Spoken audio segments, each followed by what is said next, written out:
America's unique public broadcasting system is a collaboration of more than 1,300 local, non-commercial radio and television stations that meet the standards of and are supported by the Corporation for Public Broadcasting.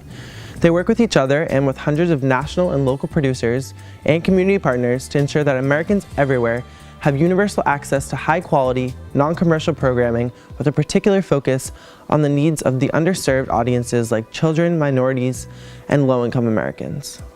Unfortunately, in 2011, public media institutions across the country were badly affected when governors and state legislators dramatically reduced public media budgets and in some cases even zeroed out all state funding for local stations. In On the Chopping Block, a publication written by my professor Mike Soha and his colleague Josh Stearns, they dissect how public media institutions in each state across the country have been impacted by these budget battles and what this means for the future of public media. New Hampshire is one of the states that ended up seeing a 100% reduction in their budget, losing $2.9 million in state funding and sending stations like New Hampshire Public Television, located right here in Durham, New Hampshire, into a panic. I had the opportunity to sit down with the president and vice president of New Hampshire Public Television 6 years after this deficit to see how they are coping with these budget shortcomings and how they are able to stay funded despite losing their state support. Well, it was an enormous challenge, and it happened very quickly. We were targeted to lose our state funding. At that point, we were part of the university system of New Hampshire, and so in a matter of months, we brought in some consultants, and then we had to completely reimagine what the new New Hampshire Public Television was going to look like. So we had to do layoffs. We laid off 40% of our staff. We cut contracts. We cut salary and benefits. And we were able to then develop a sustainable model that allowed us to continue to operate, significantly scaled down to a staff of about 30 people. And so now our content division is very small, but it's very adaptable, it's very diverse in terms of everyone works on a program together as opposed to different production departments.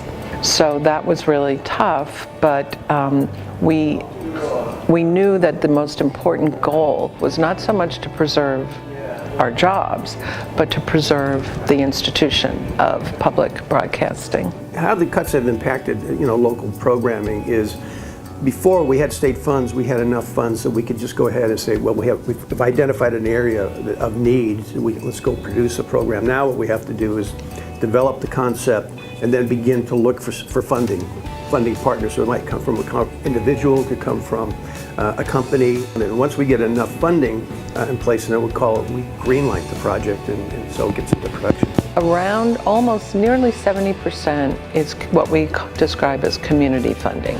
We have underwriters that run around programs. We have corporate support. We have foundation support, grants, individual grants. We have somebody whose primary job is writing grants all the time for projects and initiatives.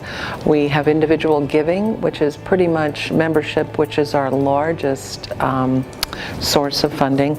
We do a live auction every spring. We do special events. We're always thinking of new ways to bring in the community, but also support the station. From the standpoint of being the president and CEO, there's a lot of responsibility. I have to wear many more hats than I used to. I'm the development director, so I oversee all the fundraising for the staff. I also like to say I'm buildings and grounds as well, help with the staff.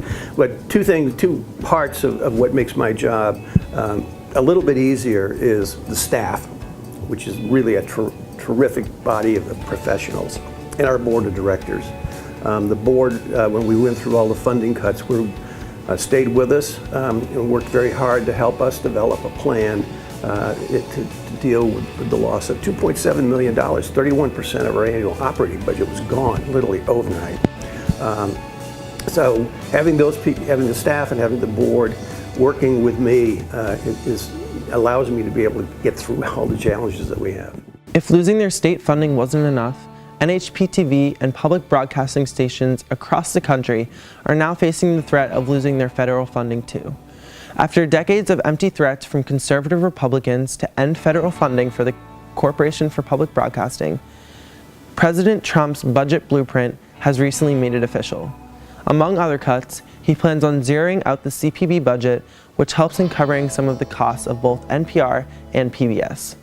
Obviously, any new budget cuts are not good. However, these cuts will have a significantly greater impact on public broadcasting as they receive almost $43 million worth of support from the CPB compared to $300,000 worth of funding that NPR receives. How can we prevent this from happening? A quote from On the Chopping Block says it best. If public media fans, advocates, and champions can work together now, we can reassert public media's central role in American society and stop the treadmill of policy fights and funding cuts. It is because of these advocates and champions of public media that stations like New Hampshire Public Television have been able to continue educating people all across the country. The rapidly changing media environment is making public broadcasting more and more vital as a source of unbiased news, local cultural programming, and non-commercial educational programs that are designed to enhance the quality of life of our local communities, and we should all do our part to protect it.